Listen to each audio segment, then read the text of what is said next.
ರಾಜ್ಯದ ಜನತೆಗೆ ಸರ್ಕಾರ ಮೀಟರ್ ದರ ಏರಿಕೆ ಶಾಕ್ ಕೊಟ್ಟಿದೆ. ಸ್ಮಾರ್ಟ್ ಮೀಟರ್ ದರ ಏರಿಸಿ ರಾಜ್ಯದ ಜನರಿಗೆ ಮತ್ತೊಂದು ಹೊರೆ ಹೊರಿಸೋದಕ್ಕೆ ಮುಂದಾಗಿದೆ.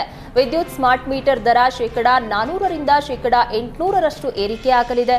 ಈಗಾಗಲೇ ತಾತ್ಕಾಲಿಕ ವಿದ್ಯುತ್ ಸಂಪರ್ಕಕ್ಕೆ ಪ್ರೀಪೇಡ್ ಮೀಟರ್ ಅಳವಡಿಸಿಕೊಳ್ಳುವಂತೆ ಕಡ್ಡಾಯ ಮಾಡಿದ್ದು, ಹೊಸ ಕಾಯಂ ಸಂಪರ್ಕಕ್ಕೂ ಸ್ಮಾರ್ಟ್ ಮೀಟರ್ ಅಳವಡಿಸುವಂತೆ ಆದೇಶಿಸಿದೆ. ಇನ್ನು ಬೆಂಗಳೂರಿನಲ್ಲಿ ಸಿಂಗಲ್ ಫೇಸ್ ಸ್ಮಾರ್ಟ್ ಮೀಟರ್ ದರ ₹950ರಿಂದ ₹4,998 ಏರಿಕೆ ಮಾಡಿದ್ರೆ, ಎರಡನೇ ಫೇಸ್ ಸ್ಮಾರ್ಟ್ ಮೀಟರ್ ದರ ₹2,400ರಿಂದ ₹9,000ಕ್ಕೆ ಏರಿಸಲಾಗಿದೆ.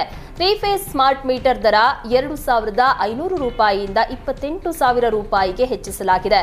ಇನ್ನು ಪ್ರೀಪೇಡ್ ಗ್ರಾಹಕರು ಕನಿಷ್ಠ ₹100 ರೀಚಾರ್ಜ್ ಮಾಡಿಸಿಕೊಳ್ಳಬೇಕು. ಬ್ಯಾಲೆನ್ಸ್ ಇಲ್ಲದೆ ಇದ್ರೆ ವಿದ್ಯುತ್ ಸಂಪರ್ಕ ಕೂಡ ಕಡಿತ ಆಗಲಿದೆ.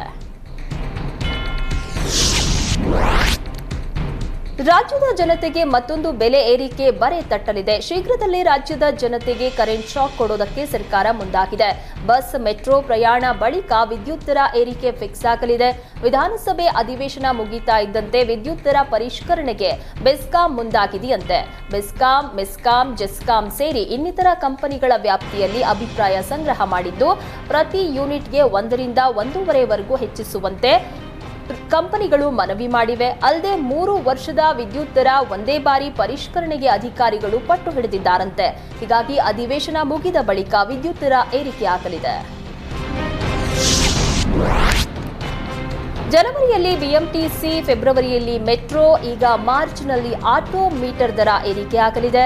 ಮಾರ್ಚ್ 2ನೇ ವಾರದಲ್ಲಿ ನೂತನ ಆಟೋ ಮೀಟರ್ ದರ ಜಾಸ್ತಿ ಆಗುವ ಸಾಧ್ಯತೆ ಇದೆ. ಮಾರ್ಚ್ 12ರಂದು ಸಂಚಾರ ಪೂರ್ವ ವಿಭಾಗದ ಡಿಸಿಪಿ ನೇತೃತ್ವದಲ್ಲಿ ಮೀಟಿಂಗ್ ನಡೆಯಲಿದೆ. ಮೀಟರ್ ದರ ಪರಿಷ್ಕರಣೆ ಆಗಲಿದೆ. ಕಳೆದ ವರ್ಷವೇ ದರ ಏರಿಕೆ ಮಾಡುವಂತೆ ಆಟೋ ಚಾಲಕ ಸಂಘಟನೆಗಳು ಮನವಿ ಮಾಡಿದ್ರು.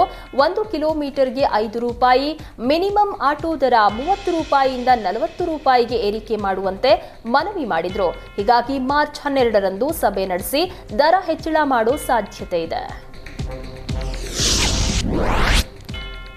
ರಾಜ್ಯದ ಜನರಿಗೆ ಮತ್ತೊಂದು ಬೆಲೆ ಏರಿಕೆ ಶಾಕ್ ನೀಡೋದಕ್ಕೆ ಸರ್ಕಾರ ಮುಂದಾಗಿದೆ. ಮೆಟ್ರೋ ಬಸ್ ದರ ಬಳಿಕ ಈಗ ಹಾಲಿನ ದರ ಹೆಚ್ಚಳಕ್ಕೆ ಮುಂದಾಗಿದೆ.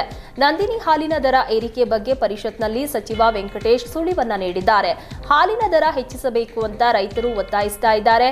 ಹಾಲು ಉತ್ಪಾದನೆ ಜಾಸ್ತಿ ಆಗ್ತಾ ಇದ್ರೂ ಅನುದಾನ ಸಿಗ್ತಾ ಇಲ್ಲ.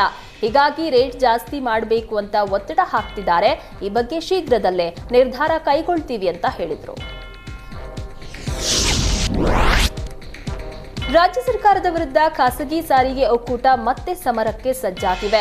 ವಿವಿಧ ಬೇಡಿಕೆಗಳ ಈಡೇರಿಕೆಗೆ ಆಗ್ರಹಿಸಿ ಹೋರಾಟಕ್ಕೆ ಸಜ್ಜಾಗಿದ್ದು, ಈ ಹಿಂದೆ 2023ರಲ್ಲಿ ಬೆಂಗಳೂರು ಬಂದ್ಗೆ ಕರೆ ನೀಡಿದ್ರು.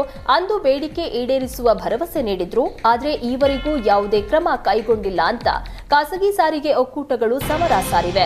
ಅನಧಿಕೃತ ಬೈಕ್ ಟ್ಯಾಕ್ಸಿ ನಿಷೇಧ ಮಾಡಬೇಕು. ಶಕ್ತಿ ಯೋಜನೆಯಿಂದ ಖಾಸಗಿ ಬಸ್ ಸಂಪೂರ್ಣ ನೆಲಕಚ್ಚಿದೆ. ಇದರಿಂದ %50ರಷ್ಟು ರಸ್ತೆ ತೆರಿಗೆ ಕಡಿತಕ್ಕೆ ಖಾಸಗಿ ಸಾರಿಗೆ ಮಾಲೀಕರು ಒತ್ತಾಯಿಸಿದ್ದಾರೆ. ತೆರಿಗೆ ವಿನಾಯಿತಿ ಸೇರಿ 4 ಬೇಡಿಕೆಗಳನ್ನು ಈಡೇರಿಸಬೇಕು.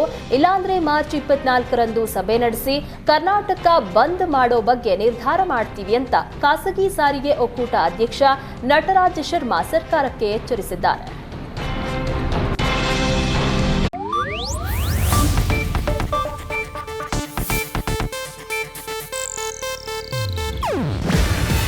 ಇದು ಏಷ್ಯಾನೆಟ್ ನ್ಯೂಸ್ ನೆಟ್ವರ್ಕ್ ಪ್ರಸ್ತುತಿ.